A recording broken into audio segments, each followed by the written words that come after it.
আপনারা জানেন গত 10 আগস্ট থেকে গতকালকে 16 আগস্ট পর্যন্ত আমাদের আখাউড়ার যে খড়মপুর কেল্লাসার মাজার, সেই মাজারের ভক্তবৃন্দের যে দানের টাকা, সেটা 4টা দান বাক্সের মাধ্যমে টোটাল 12 বস্তা টাকা পাওয়া গেছে।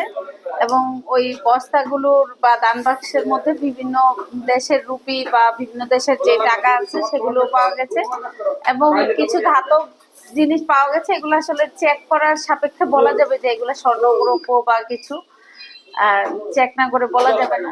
আর সকাল 9টা থেকে আজকে শুরু হয়েছে সোনালী ব্যাংকের বিভিন্ন ব্রাঞ্চের প্রায় 50 জন লোক এবং খড়মপুর মাজার কর্তৃক যে পরিচালিত এতিমখানার বাচ্চারা সহ মিলে এই টাকা গুনছেন। যতক্ষণে গুনা শেষ হবে, গুনা শেষ হওয়ার সাপেক্ষে বলা যাবে যে কত টাকা পাওয়া গেছে।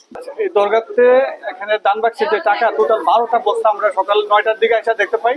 তার মধ্যে দুপুরের মধ্যে 5টা বস্তা আমরা শেষ করার পর বাকি 7টা বস্তা লাঞ্চের পর থেকে এখন পর্যন্ত গণনা চলতেছে।